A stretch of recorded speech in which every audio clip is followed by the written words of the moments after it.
Another week brings another wave of threat actors, malicious payloads, and compromised systems. In today's episode, we'll be diving into some of the latest intelligence being shared by our incredible community over in the LimaCharlie Slack channel, and a huge shout out to everyone who contributes. It's because of your insights that we can keep these discussions going, and this is probably a good time for me to talk about a big change that we're making.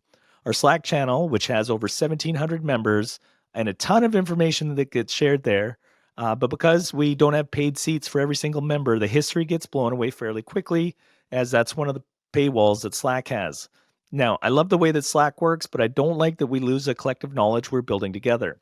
So we've decided, the team at LimaCharlie's decided, to make a move over to a new platform that can be found at community.limacharlie.io, which I actually think redirects to community.limacharlie.com, but I'm not quite ready for that change yet. The platform we're using is called Discourse. I'm sure lots of you have encountered this elsewhere. It's more of a forum type experience, but much better suited to growing a valuable and searchable knowledge base over time. So we put this live today with this recording taking place on March 11th, 2025, and you should come check it out. We're going to have platforms, both platforms running for a time being, but we will be sunsetting Slack at some point in the not too distant future. So if you want to continue to be a part of these Intel chats and get all that information in real time, you can go sign up at community.limacharlie.io, or if you're ready for it, community.limacharlie.com. Whew. And as always, I'm joined by the one and only Matt Bromley. Matt, how's it going today, sir? Chris, great to see you, man. Great to hear you. Thank you so much for joining us, by the way, with this partial voice you've got going on. I'm coming to you live from Athens, Greece, not Athens, Georgia. In case anyone is curious why I'm back behind, or I've got this background of this ancient door behind me. I'm actually sitting in my hotel. I'm out here for the Microsoft DCC, or Digital Crimes Consortium Conference, which has been a great event. So if anyone's listening and you were either here, I hope you had a chance to meet, or if you've heard about this event, hope to see you at the next one. But I'm excited, Chris, to get started today. Again, our listeners, I think, are very thankful you're joining us with half a voice, but hopefully even with that half a voice, we'll have a chance to deliver on some of this great intel that we've been collecting over the past couple weeks. Yeah, hopefully I'm still intelligible. If you may not have guessed, I think I'm at the beginning of a cold. I don't feel bad at all yet, but my voice is telling me that something's coming. So better to do it today than later, because I I might will not say be. I've been listening to you long enough that I think I'll be able to interpret what you're saying. I think, but Okay. even then, I might still be like, say that again. Yeah, we'll throw the AI upscaler on it later. It'll There be we fine. go. All right. People might Okay. not even know First what of I'm all, talking it's a bit about. of a bummer. The Cybersecurity and Infrastructure Security Agency, or CISA, is facing significant operational challenges as budget constraints force it to scale back key cybersecurity programs. One of the most impacted initiatives is the Continuous Diagnostics and Mitigation, or CDM program, which was designed to provide federal agencies with real-time visibility into their security postures. The CDM initiative plays a crucial role in identifying vulnerabilities and mitigating risks before they can be exploited by attackers. However, due to the funding limitations, CISA has had to make difficult choices about which efforts to prioritize. So as a result, certain proactive security measures may no longer receive the same level of attention, potentially leaving gaps in federal cybersecurity defenses. This raises concerns about whether government agencies will have the tools and support they need to protect against the increasing volume and sophistication of cybersecurity threats. Matt, this one's Yeah, tough. I'm not a fan of this one at all. This is one of those situations, Chris, where we're losing a key resource. I think whether you're in the federal government or the state or local government, CISA has probably contributed pretty heavily towards your security posture. And programs like this are very beneficial for organizations who just don't know what to do next. So, it might be a state agency, it might be a federal agency with limited resources, limited visibility or insight into how to mitigate or deal with threats. And I think it's a loss, right? I'll keep Yeah. my personal thoughts about the term budget cuts off to the side, and we'll simply say that whenever we lose key functionality of an important agency, or especially one that contributes towards cybersecurity, it's always a heavy hit. I think there are some teams out there who probably depend pretty heavily on some of the resources and the knowledge that CISA provides, and to have that kind of yanked away from them, it opens up a lot of doors we don't really want to have open. And I know adversaries are watching and paying attention to all of this as well. Yeah. Yeah. So these budget-driven cuts come at a time when cyber threats continue to escalate.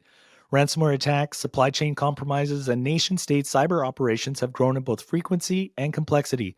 targeting government entities and critical infrastructure. CISA plays a critical role in providing threat intelligence, coordinating incident response efforts, and helping organizations strengthen their defenses. By reducing investment in proactive threat detection, the federal government could find itself in a reactive position, dealing with breaches and incidents after they occur rather than preventing them in the first place.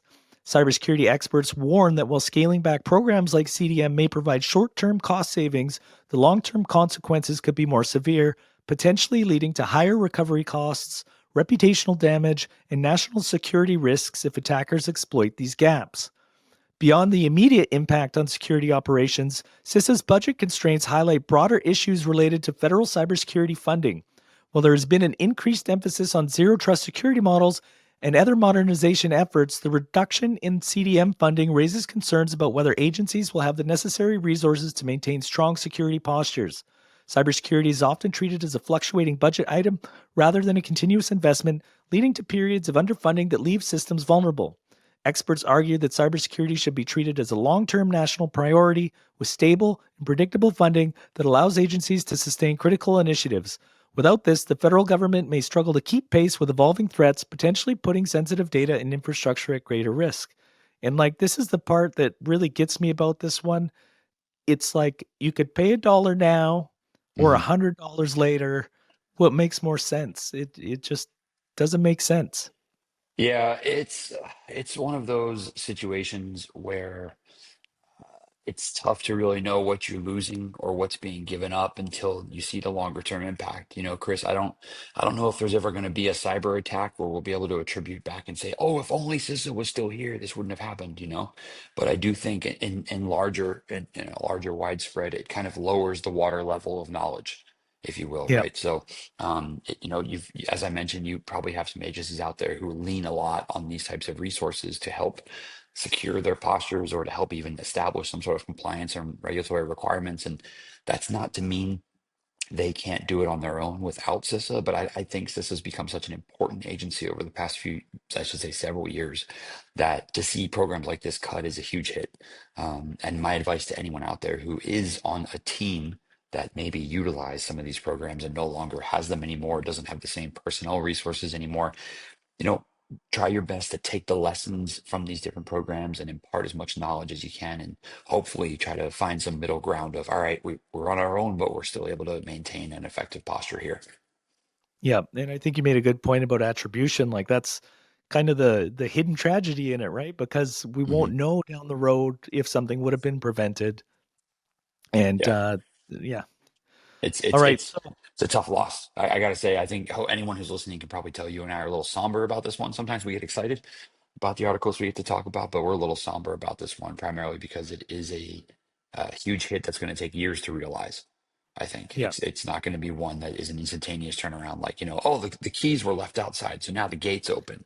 You know, it's more like the locks are getting weaker and degrading over time. yeah. This next one I think is kind of cool. Not to give, credit to the threat actors, but I like creativity, and this one has a little bit of that in it. So, scammers are taking a new approach to extortion by mailing physical ransom letters to victims, claiming to be the operations of the BianLian ransomware group. Unlike typical ransomware attacks that involve encrypting files and demanding payment through digital channels, these scams rely on psychological manipulation.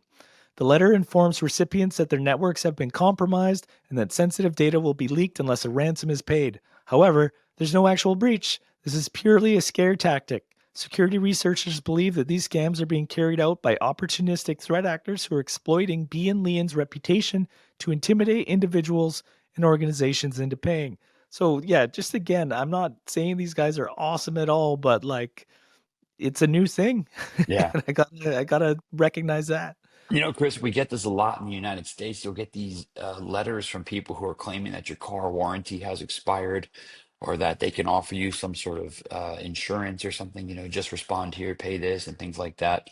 Um, it's really interesting when you read about like snail mail ransomware, because you're kind of like, is that really ransomware? Maybe more extortion in this case, but it clearly works because they try it and they do it and they continue doing it. So they're making some money out of it. I would imagine it's probably almost an immediate net profit if it costs, I don't know, maybe a dollar collectively to type up and send out these letters, and then you get back at least $2, you've made some money, right? Right. But I Right. think more importantly is like, it just continues to show that there really is a wide range of victims and targets out there that threat actors really don't have any issue stooping down to. And I'm not degrading the victims here. I'm more of offering and say, threat actors have figured out, wow, we can send these letters through the mail, and maybe if we get the right people, they'll think that we're actually going to do something to them, and they pay this money without even knowing what's happening. And those of us in the security world hear it and we think, really, snail mail? I mean, come on, who's falling for this stuff? There's plenty of victims out there, plenty of folks who do. So I think it's yet another opportunity for us to say threat actors will continue to innovate and come up with novel ways to, steal money. If financial motivation, or I should say, if financial gain is the motivation, nothing's off the table. The problem Yep. is we can't write a solid detections for this one, Chris. This is pure user education, and maybe that's the point. It's the ultimate obfuscation. There's no ones and zeros involved. It's just a letter that someone receives in the mail. Right. And something people haven't been educated on, right? Like we've all been taught about phishing emails. We've done the training in our organizations, but nobody expects to get a letter in the mail. So I can see the panic. I can see how it works. Yeah, and I can see too how if you're someone who's not really aware of what these are, what they might be, um, unfortunately, you might think this is real. And, Yeah. yeah, you never know. I mean, it's tough to say, but you never know what you're going to run into, and you never know what victims are going to fall for. And I feel like there was at one point where, using my kind of metaphorical conference table of adversarial groups, or BianLian sitting around and saying, "Hey, what if we sent out letters?" Someone at the table was probably like, "You're crazy," and someone else was like, "I'm just going to try it." And then they made some money, and they were like, "Hey, this actually works. It pays for the food cart or something." Who knows? But Somebody go buy a printer and get some yeah, envelopes. We're yeah, doing exactly. Yeah, I'm gonna go write some malware. You do that. I'm gonna go get a printer over at Staples, and I'm gonna that's like send the out, intern job at the malware shop, right? and then to find You out go it lick an works. envelope. But you never know. You never know what types of things you're going to see, and adversaries will continue to surprise us with their different techniques and tactics that are out there. I do remember, Chris, I don't know if we covered it in this show or not, but I do remember some ransomware attacks where adversaries kind of took some of the information that they stole and they were sending threatening letters to the victims' homes. And I think you and I may have talked about where actually there was a ransomware group that was actually like showing up at victims' houses and like Oh, delivering wow. pizzas and things like that. And we're saying, hey, we know where you live, pay the ransom, things like that. But I feel like that was a mix of snail mail and, electronics and stuff. This is literally just, there is no breach. There is Yeah. no data risk. It is, I'm hoping that I can get a sucker out of this one. Yeah. And it works a lot of times, unfortunately. You'd be surprised. So, BianLian itself is a known ransomware group that initially focused on encrypting victims' data, but has since shifted toward pure data extortion, stealing information and threatening to release it unless a ransom is paid. This makes the scam somewhat plausible, as the group's real tactics involve data theft rather than encryption. However, in these mailed ransom letters, there's no evidence of actual compromise, just a demand for payment. The scammers likely assume that some recipients, especially those unfamiliar with cybersecurity threats, will panic and comply without verifying the legitimacy of the claims. This type of attack highlights the evolving nature of social engineering tactics in cybercrime. While phishing emails and phone scams remain common, direct mail scams add another layer of intimidation. The use of physical letters may also help scammers bypass traditional email based security measures, increasing the likelihood that recipients will take the threat seriously. Businesses and individuals are advised to remain skeptical of any unsolicited ransom demands and verify potential breaches through their IT teams or cybersecurity professionals before taking any action. The emergence of these scams also raises concerns about the broader trend of cybercriminals leveraging well known ransomware brands to increase the credibility of their threats. As security awareness improves, attackers are shifting towards more deceptive tactics that rely on fear rather than technical compromise. Organizations should ensure that employees are trained to recognize extortion attempts and implement strong security measures to detect real threats. Additionally, law enforcement agencies may need to adapt strategies to counter these low tech but highly effective forms of cybercrime. So yeah, we always talk about whether or not you should pay ransom, and I feel like just no to everything might be the way that we need to go in the future. I know it's hard sometimes when your stuff's encrypted and your business is on the line, but Yeah. it's a tough stance. It's definitely very useful for user education, but I would argue that for some security teams, there may be a point of like, well, this isn't really within my perimeter, and I can't control, a user getting. I can't control a user getting a ransom letter in the mail, and what am I supposed to do about this one? But I think just overall general education for everybody is really the key here. So that way, I don't want everybody to become a security expert and to be able to recognize things immediately. But if you receive letters out of the blue about some sort of extortion or data theft or something, it might not be what you think it is. Just pass that knowledge on and don't be afraid to reach out to people and Google it, look it up and whatnot. Don't just immediately pay because 9 times out of 10, if not more, it's not going to be what you think it is. Yeah, especially if there's no proof in there, like if they don't have any internal system names or Hmm. files or stuff that would be apparent to an attacker, but not just somebody off of the, who Googled your business and got the address. Um, yeah. Yeah, Okay. So up next, and I'm trying here, guys. Hopefully you can you're good. You're still good. You're understand good. me. We're still with you. So up next, we got a newly identified advanced persistent threat, or APT. And Matt, you're going to love this one. It's dubbed Crafty Camel. They've been targeting aviation operational technology, or OT systems, using a sophisticated technique involving polyglot files. Security researchers have linked this group to cyber espionage activities with a focus on disrupting or extracting intelligence from critical infrastructure. The group's attack methodology relies on polyglot files, malicious files that can be interpreted as multiple different file formats depending on the application that processes them. This technique helps evade traditional detection mechanisms, allowing malware to bypass security defenses embedded in aviation OT networks. Given the critical nature of OT systems in aviation, these attacks could pose serious risks to flight safety, logistics, and data integrity.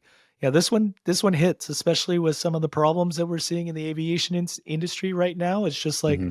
more fuel for the fire. I mean, here we go with yet another wonderfully intricate and well thought out and not entirely regional focused naming convention whatsoever. Naming a threat group Crafty Camel. Just a note for everyone here to offer a little bit of attribution, and Chris might cover this later too.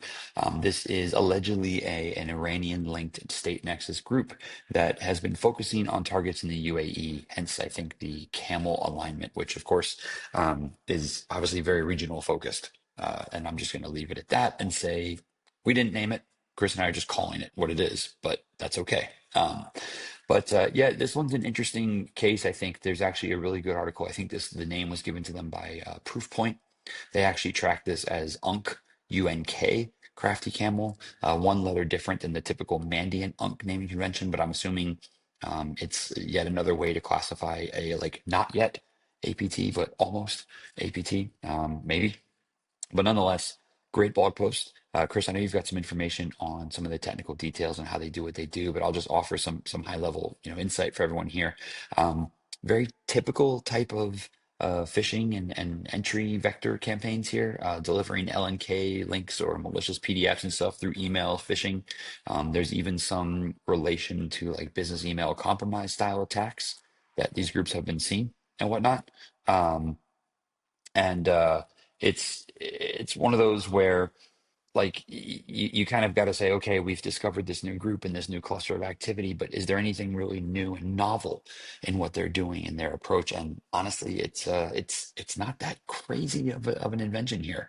Again, malicious Excel files with LNKs responsible inside, PDFs that have EXEs embedded, downloading from URLs, C2 campaigns, or I should say C2 communications that kick off from pretty typical exploit kits and pieces of malware, DLL backdooring, and things like that. So, not a crazy ensemble of technical capabilities here, just more of a like, huh, okay, here we go, another cluster. I think what's more interesting here, Chris, which I know you're going to get into, is the things that they're targeting, the types of networks that they're going after particularly like aviation OT networks and whatnot. And whilst I don't want to stress your voice, I know you've got quite some information on this. I'll let you kind of delve into that. But if I was to ask anyone to take away from this here, it would be watch the shift of what the adversaries are targeting, what they're going after, as opposed to the techniques they're using to get there. I think there's a lot of easy detections that come out of this one, but it's more about what they're going after is the important part.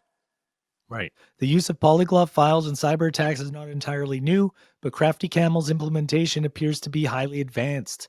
By leveraging files that can appear as legitimate configuration files, images, or other standard formats, the group can infiltrate systems without triggering conventional security alerts.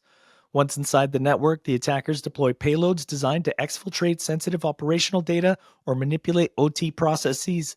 Researchers suspect that Crafty Camel is state sponsored due to the complexity of its techniques and its focus on highly valued aviation targets. The group's activities align with broader geopolitical cyber espionage trends, where nation state actors seek to gain intelligence on critical infrastructure for strategic advantage.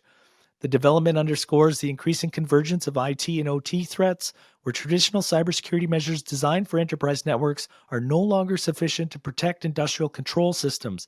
And this is such an interesting point for me.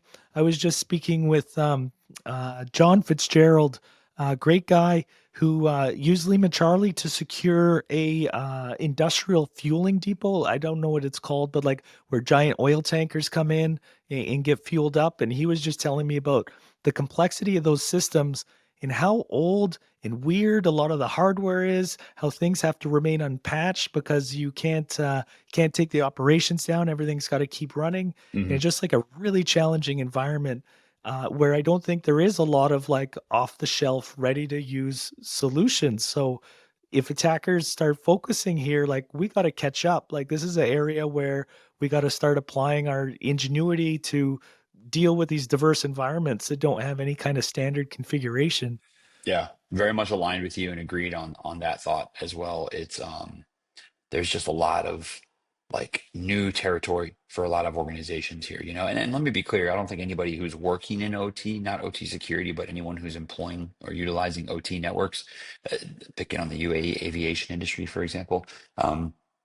I don't think they're new to this concept. I don't think they're unfamiliar with the idea of securing these networks and whatnot. But I do think it introduces kind of a new set of problems when you have a threat actor who's up to speed on them and targeting them directly as well.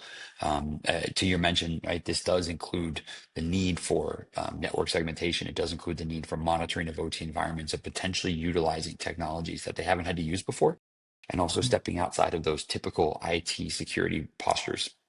That's Yeah. going to be the biggest takeaway here, is not so much, hey, this thing needs to be secured. Oh my gosh, I had no idea. It's more about, hey, there's an adversary who knows these well. They're coming after them. This might be the first time you've had to deal with it this way.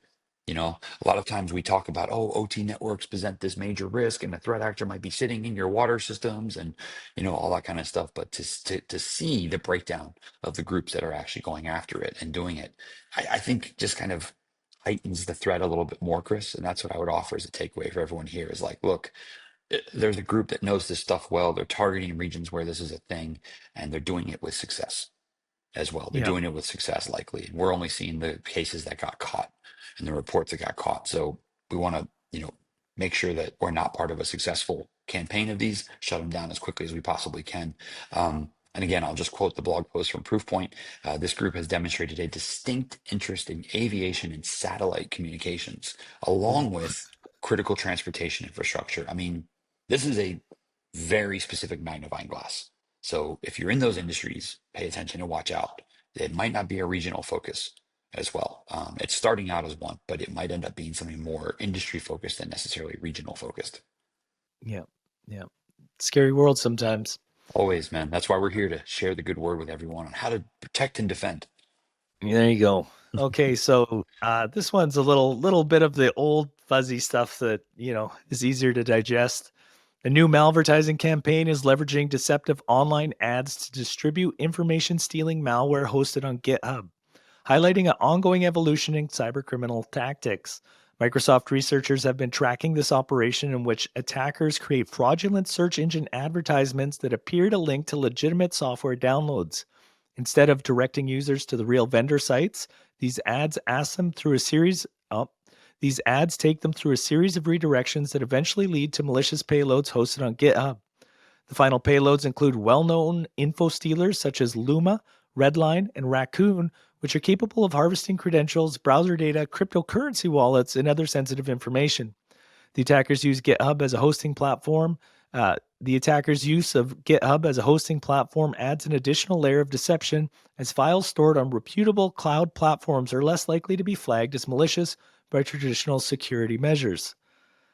Yeah, and a lot of like eager junior developers checking stuff out, like grabbing stuff on GitHub feels real natural. This is the kind of thing that slips by real easy, I think. Yeah, agreed. And I think this is another instance where we continue to see kind of very low level or typical techniques, HTA files, malicious PDFs, LNKs, and things like that actually have a high level of success just because it's not something that every org is prepared for, right? Unfortunately, sometimes it's low level fruit or low level tactics to get adversaries in, and that's really all they needed. So this is yet another chance to shore up those defenses and knock out even some of the lower level threats that you can. And you'd be surprised at just how easy it is to stop attackers like this, or at least cut off their campaigns a little bit early. Yeah. So, malvertising campaigns like this one exploit the inherent trust users place in search engine advertisements and commonly used software distribution channels. Attackers employ techniques such as domain impersonation and search engine optimization poisoning to push their malicious ads to the top of search results. When a user clicks on one of these ads, they are redirected through multiple domains to obfuscate the true origin of the malware before reaching the final download site. This approach helps the attacker evade detection by security filters that might otherwise flag the malicious sites. Microsoft's analysis indicates that attackers are actively leveraging GitHub repositories to distribute the malware, taking advantage of the platform's widespread use among developers and organizations. Because GitHub is commonly used for legitimate software hosting, security tools may not scrutinize downloads from the platform as aggressively as they would from lesser known or suspicious domains. The use of GitHub and other reputable cloud platforms for malware distribution present a growing challenge for cybersecurity defenders. Blocking access to GitHub is not a viable solution for most organizations, as it is widely used for software development, version control, and collaborative projects. Instead, security teams must rely on behavioral analysis, endpoint detection and response, and advanced threat intelligence to identify malicious activity. Microsoft has taken action against this campaign by reporting malicious repositories to GitHub and working with search engine providers to remove fraudulent ads. However, given the adaptability of cybercriminals, similar campaigns are likely to persist. Threat actors will continue to refine their methods using legitimate platforms to host malware in ways that bypass traditional security measures. So, yeah, some more of the old stuff, but something Mhm. to be aware of. They make the point that behavioral detections are where to focus. I think we've talked about that a ton on the show, Matt. It's not about a particular IOC or a domain. It's Mhm. like, hey, somebody just spawned a process from the recycle bin. Maybe we should go check that out. Yeah, I think this is another example. And Chris, I think a little bit earlier, I might have commented on some of the previous tactics and techniques we were talking about. For this particular threat actor here, I think the one I wanted to put the magnifying glass on was actually the use of GitHub. Mm, And not that that's a novel or unique or new thing. I think it's a way for adversaries to evade detection. Very rarely do organizations block traffic to GitHub. So using GitHub as kind of like a file store for your dropper and next stage of payloads and whatnot, it definitely can be a good way to kind of muddle in between network traffic and what do you download from GitHub? Code, executables, releases, projects. That's not really one that's going to fire an alarm to anybody. You know what I mean? yeah. However, it is certainly something that we may or may not want to put some monitoring around. Maybe GitHub is not used within the organization, so it's only used to download stuff, which may put it on a different type of detection meter. I think the other thing about this, Chris, that is very important here is that network artifacts and network traffic really come into play here.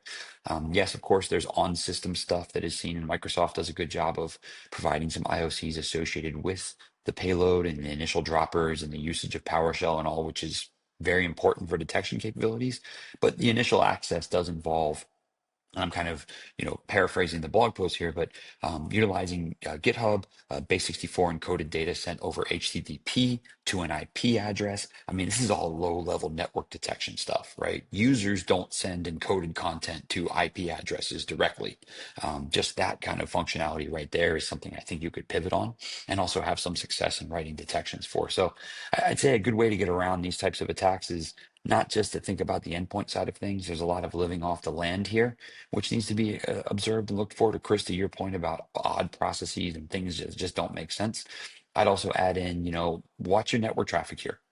Watch your network traffic here and see what is it we're seeing and what doesn't make sense. Yep. So the next one's another OT one. It seems to be a trend. Security researchers have disclosed details of multiple vulnerabilities in supervisory control and data acquisition, or SCADA systems, that could be exploited to facilitate attacks on industrial environments.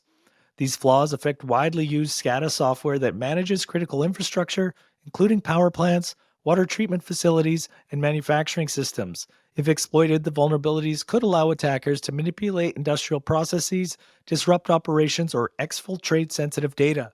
The researchers who identified these issues coordinated disclosure with the affected vendors, but concerns remain about the security of SCADA, many of which were not originally designed with modern cybersecurity threats in mind. So, again, I think this is those industrial control systems have not been exposed to like modern cyber attacks for a long time. They've sort of leaned on the network segmentation that exists in those OT environments, but threat actors are really trying to get in there now as we see critical infrastructure targeted, and these things need to play catch up big time. And part of the problem is, again, like shutting down industrial systems is Mhm. often very expensive, and replacing this hardware is very expensive. So people are really, really hesitant to do it until it's something bad happens, right? Yeah, agreed with you on this one 100%.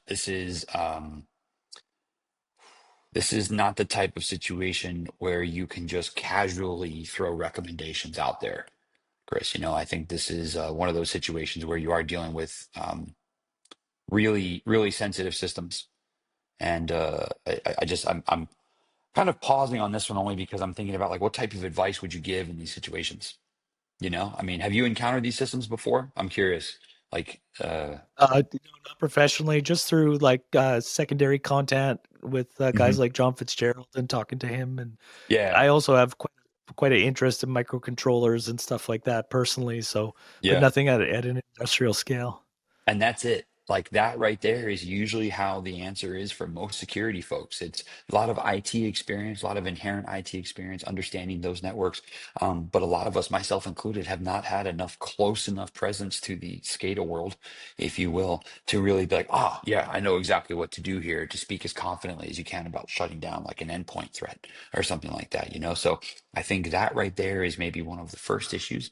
Now, that's not to say there's not a whole world of security experts out there who are familiar with these types of environments and these types of networks. It's just not something that you see a lot of, number one. And number two, it's, I think, not as big of a security presence in a lot of companies that other ITs might be. Now, let me be clear for everyone. I'm not saying there's no security presence there whatsoever. I think there's actually been an increase in, I'm going to call it like non-IT security focuses, SCADA specifically, and things like that. But it introduces challenges for organizations who may be trying to port people over from IT to OT, number one. Number two, a lot of times you've got adversaries who are very much in tune with these technologies from an exploitation perspective, and they may be combating against people who are familiar with these technologies from an uptime perspective. And that introduces a little bit of a clash there, because the goal is to just keep it up and running, keep it up and running, keep it up and running. Meanwhile, you have someone who's like, look, I know the behavior of these operators and how these things work, but I might be able to take advantage of them. And of course, the ominous threat is always being able to take advantage of these systems and, introduce problems and Yeah. disruption and things like that. But I think the real big issue comes from maybe a lack of just overall security knowledge inside of some institutional organizations of how to defend and protect against these. Chris, I know you're going to talk a little bit more about kind of some of the ways these can be done and whatnot, but I do think there is a really important focus for folks these days, especially to understand what types of technologies are in your environment, how are they segmented, what defenses do you have in place around either one, find those critical holes or critical gaps in them, and work as hard as you can to patch and secure those up. And I don't mean patch the products, I mean patch those vulnerabilities or weaknesses inside of your security posture. Um, you know, on in this episode recording alone, we've talked about industrial networks, we've talked about aviation focus, we've talked about critical infrastructure, we've talked about malvertising, we've talked about APT threat actors, we've talked about you know, a Or lack in Tuesday, as I like to call it. what's that? Or Tuesday, as I like Oh, to yeah, call it. or normal Tuesday. We've also talked about a federal agency, a US federal agency, cutting down their ability to support these types of threats. So just to show that if I'm a security team, I can't be prepared for every single threat that comes down the line. The most important thing is know what's in your network and prioritize those things accordingly. That's the best you can do to stay up on what's happening. And this is a good example of that for folks who may have that industrial element to their environments. Yeah. Okay, so SCADA vulnerabilities are particularly concerning because these systems control essential industrial processes. Unlike traditional IT systems, many SCADA environments rely on legacy protocols and devices that lack built-in security controls. So, just think unencrypted APIs, all kinds of goodies. Um, Making them attractive targets for threat actors. In recent years, cyber attacks on industrial control systems have increased, with incidents such as Triton and Stuxnet demonstrating the potential for cyber physical damage. The newly disclosed vulnerabilities include issues such as improper authentication, insecure communication channels, and remote code execution flaws.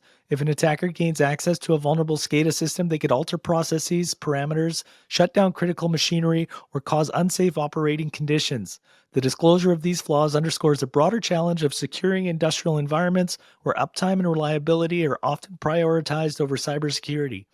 Many SCADA systems remain unpatched for extended periods due to operational constraints, increasing the risk of exploitation. While vendors have released patches for some of the disclosed vulnerabilities, implementing security updates in industrial settings can be complex, requiring careful testing to avoid disrupting essential operations.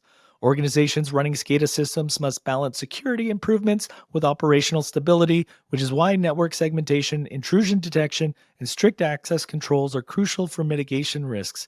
And yeah, I think that's just worth highlighting again. Like, some of these machines, as soon as they turn off, it's like $1 million an hour, and those are costs that can be existential for even a large company. Mhm. So patching can't just happen. It's got to be done in coordination with the regular maintenance shutdowns that they do, and can be really challenging. Yeah, yeah, agreed. And that's one of the biggest issues and turnarounds for these companies here is this isn't like just rebooting a system and then you take a coffee break and you get back to it, right? This is disruption of revenue, disruption of services, SLA downtime. I mean, there's so many things that get factored in here, Chris, that security's got to be paramount, and also kind of active runtime security as well has got to be important because it's going to be the only way through. So I think this is, a good one to remind folks on, that there's a bunch of different networks out there, which means there's a bunch of different threats out there, and you never know. Understand your own security posture and your own potential attack surface, and secure accordingly. And just as like a friendly reminder to everyone, if you don't know how to secure a thing you're responsible for securing for, lean on help. Right? Reach out to industry experts, bring in a third party. And I'm not advocating for anyone in particular. I'm just saying threat actors out there are far too good and quick at establishing attack surfaces and understanding how to like take advantage of weaker systems out there. Don't give them a chance, right? Lock them Yeah. up as much as you can. In this day and age, we can't afford to say, "Oh, I didn't know," right? I didn't know that was going to happen. I didn't know that was a thing. Those days are gone now. Yeah, and for any of the builders out there that might have some experience in this area, like, I can tell you that over the next couple of years, there's going to be a lot of people looking for solutions. There's probably some good opportunities there. So I always like to light those little fires where I can. If you want to start playing with LimaCharlie, we got our community edition. You can get it at limacharlie.io. And yeah, Matt, I think that brings us to the end of another one. I'm surprised my voice held out, to be all honest. It's feeling a little haggard right now. You sound good, and I'm super glad you got the chance to do this one.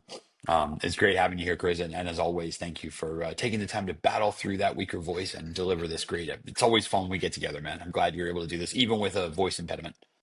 Yeah, I just to make a note too, we passed 200 episodes the other day, so this one will Wow. land as 201 or 202. I'm not sure where the editing will put it, but Oh, it's pretty wild to think we've done that many of these things. that's amazing. Well, it's been nothing but fun in that process. Yeah. So I'll just say I'm glad we were able to reach that milestone, and here's to the next 200. All right, sir. Take care and enjoy Greece. I know you're off to some other locations in the not too distant future, but we'll touch on those the next time we talk. Next time we talk, I will be somewhere different. I will share the details then. All right. Take care, All sir. right, man. Take care. See ya.